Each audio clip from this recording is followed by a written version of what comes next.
Michele Kang just lost 2 intercontinental finals in one day. Barcelona exposed Lyon's weaknesses at goalkeeper and the backline, defeating the European giants 4-0, with Eva Payeur finally winning her first ever Champions League title. I'm telling you, changing their name from the historic Olympique Lyonnais to OL Lyonnais made them lose all of their aura. Then, later that day, the NWSL's Washington Spirit faced off against Club América in the CONCACAF Women's Champions Cup final, which is basically North America's Champions League.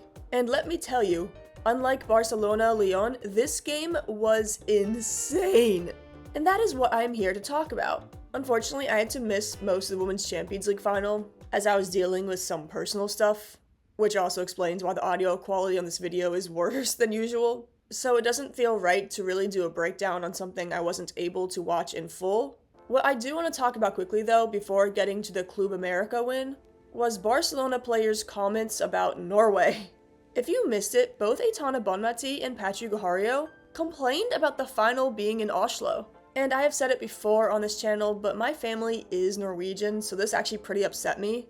They mostly complained about the travel their family has to do to Norway, which really confused me because it's a 3-hour direct flight from Barcelona, or really any city in Spain. And if you can't get those, God forbid, you might have to make a connection. Like, not every final can be in Iberia for them. Barcelona literally had 2 Champions Leagues in a row in their backyard. The UEFA Women's Champions League is a European event.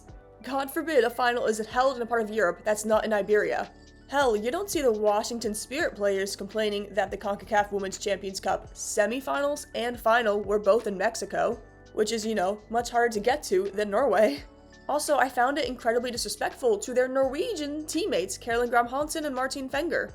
Graham Hansen's family traveled all the way to Bilbao and Lisbon from Oslo, but you don't want your families to do the same for your teammates? It just came off as really entitled.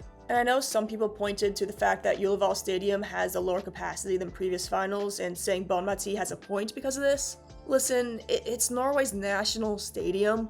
Women's football was being played at a high level in Norway before Bonmatí was even born. Hell, Norway won the Women's World Cup before Spain cared even a little about women's football. Barcelona Femení certainly did not exist when Norway won the World Cup.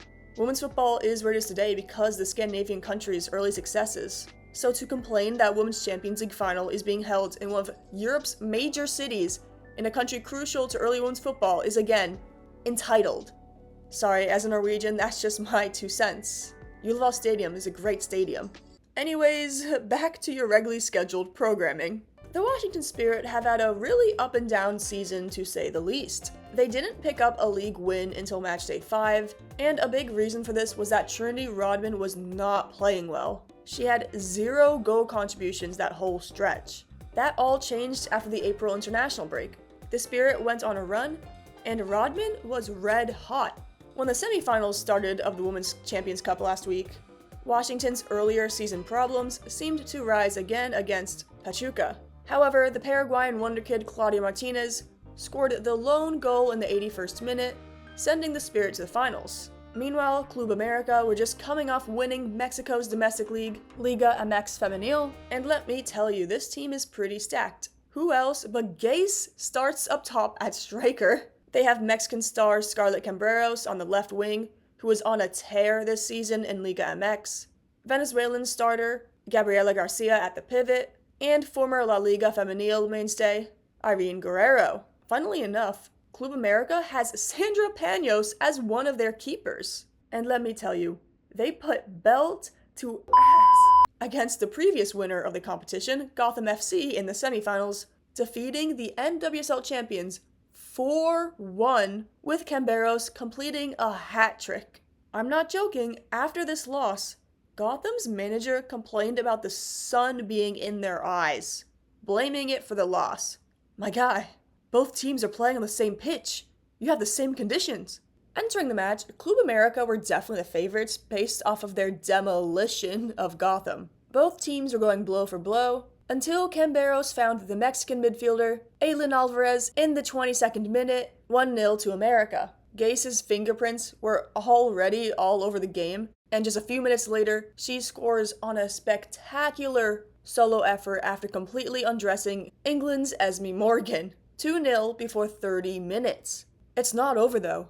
3 minutes later, Sofia Cantore out of nowhere finds the back of the net on a ridiculous shot, putting the Spirit right back into the game. Cantore only scores bangers. Less than a minute after the second half kickoff, Rosamond Kouassi came alive, beating her defender on a run and finishing with a perfect shot. 2-2.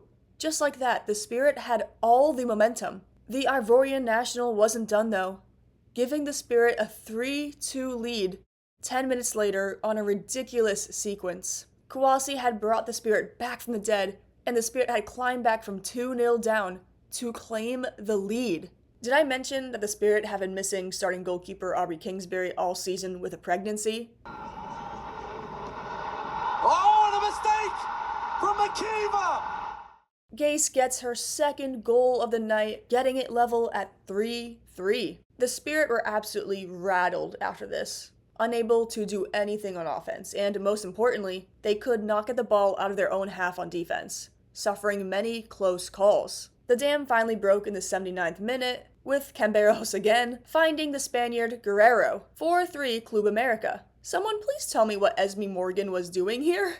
Leaving Guerrero unmarked in the middle of the box. I swear, whose defense choked more in the final? Lyon or Washington Spirit? In the last minute of the game, Geyse picked the pockets of Tara Rudd, finding Camberos for her well-deserved goal, officially making Club América champions of North America. And after one of the most exciting games of footy I have ever watched, Club América became the first ever Mexican team to win the CONCACAF W Champions Cup, thus qualifying them alongside Barcelona to the next Club World Cup competition. The Mexican League has come a long way the past few years, embarrassing the NWSL this year. In the third place playoff, Gotham again got completely embarrassed by Pachuca. I'm not joking when I say that Liga MX Femenil is truly one of the best leagues in the world. It just gets overlooked because of lack of commercial investment and, of course, lack of Eurocentrism. Hopefully the Mexican women's national team catches up to the strength of their league, because they do have some real stars. Scarlett Camberos is that star. So yeah, Saturday was not a good day for Michele Kang, and the Spirit have once again lost in a final. Yikes. But yeah, I know most of my followers are European, so I wanted to cover a bit of the North American ball because it doesn't get appreciated enough. I hope you guys enjoyed the recap video. If you want me to cover anything else, please let me know in the comments. Also, let me know about your observations from either final on Saturday. And I will see you guys later.